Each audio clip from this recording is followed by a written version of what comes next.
শেষ করে দেব ইসলামকে। পবিত্র কোরআনে আগুন ধরিয়ে হুমকি ট্রাম্প অনুরাগী। Viral video. যে কোরআন কোটি কোটি মুসলমানের জীবনের পথপ্রদর্শক, আজ সেই কোরআনকে আগুনে পোড়ানো হলো। একজন প্রার্থীর রাজনৈতিক প্রচারণা যেন গোটা উম্মাহার হৃদয় আঘাত হানল। পবিত্র কোরআনে আগুন ধরিয়ে দিলেন। শুধু তাই নয়, আমেরিকার টেক্সাস থেকে ইসলামকে শেষ করে দেব এমন হুমকি দিতে দেখা গেল ভ্যালেন্টিনা গোমেজকে। ডোনাল্ড ট্রাম্পের সমর্থক হিসেবে পরিচিত ভ্যালেন্টিনা, এবার সেই ভ্যালেন্টিনা গোমেজকে দেখা যায় কোরআনে আগুন ধরিয়ে দিতে। পবিত্র কোরআনে আগুন ধরানোর পাশাপাশি ইসলাম সম্পর্কে অপশব্দ ব্যবহার করতে দেখা যায় ভ্যালেন্টিনা গোমেজকে। সেই সঙ্গে আমেরিকাকে খ্রিস্টান দেশ বলে সম্বোধন করতেও শোনা যায় ভ্যালেন্টিনা গোমেজকে। আমেরিকার পাশাপাশি ইসরায়েলকে সমর্থন করেও ইসলাম ধর্মাবলম্বীদের হুমকি দিতে দেখা যায় ডোনাল্ড ট্রাম্পের অন্ধভক্ত ভ্যালেন্টিনা গোমেজকে। যুক্তরাষ্ট্রের টেক্সাসের রিপাবলিকান কংগ্রেসনাল প্রার্থী ভ্যালেন্টিনা গোমেজ ইসলামের পবিত্র ধর্মগ্রন্থ আল কোরআন পোড়ানোর একটি ভিডিও সোশ্যাল মিডিয়া প্ল্যাটফর্ম এক্সে শেয়ার করার পর ব্যাপক সমালোচনার মুখে পড়েছেন। বর্তমান মার্কিন প্রেসিডেন্ট ডোনাল্ড ট্রাম্পও রিপাবলিকান পার্টি থেকে নির্বাচনে জয়লাভ করেন। ভিডিওতে দেখা যায় গোমেজ ফায়ার গান ব্যবহার করে কোরআনে আগুন ধরিয়ে দিচ্ছেন। একই সময় তাকে বলতে শোনা যায়, আমি টেক্সাসে ইসলামকে শেষ করে দেব, হে ঈশ্বর আমাকে সাহায্য করুন। খ্রিস্টান দেশগুলো দখল করতে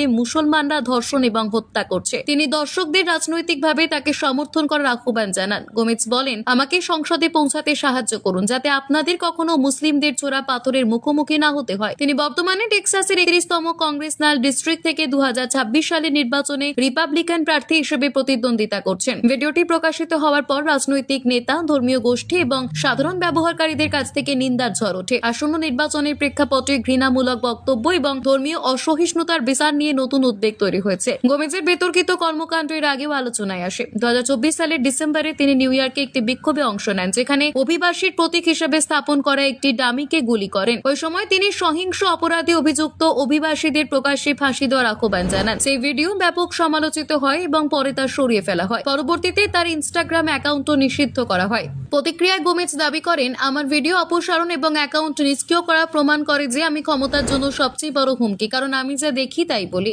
গোমেজ আরও একটি ভিডিও প্রকাশ করেছিলেন, যেখানে তাকে LGBTQ+ বিষয়ক বই পড়াতে দেখা যায়। তিনি দাবি করেছিলেন এসব বই শিশুদের ওপর নেতিবাচক প্রভাব ফেলে। তবে এসব পদক্ষেপ তার নির্বাচনী সমর্থন বাড়াতে ব্যর্থ হয়। রিপাবলিকান প্রাইমারিতে তিনি মাত্র 7.4% ভোট পান এবং 6ষ্ঠ স্থানে অবস্থান করেন। পরাজয়ের পরও তিনি সোশ্যাল মিডিয়ায় সক্রিয় রয়েছেন এবং তার রাজনৈতিক ও সামাজিক দৃষ্টিভঙ্গি প্রকাশ করছেন। উস্কানিমূলক বক্তব্যের কারণে একাধিক সোশ্যাল মিডিয়া প্ল্যাটফর্ম থেকে তাকে নিষিদ্ধ করা হয়েছে। ভ্যালেন্টিনা গোমেজ পেশায় একজন রিয়েল এস্টেট বিনিয়োগকারী ও অর্থদাতা। 1999 সালের 8 মে কলম্বিয়ার মেডেলিনে জন্ম নেওয়া গোমেজ 2009 সালে পরিবারের সঙ্গে যুক্তরাষ্ট্রে পাড়ি জমান। পরে নিউ জার্সিতে স্থায়ীভাবে বসবাস শুরু করেন। তিনি সেন্ট্রাল কানেকটিকাট স্টেট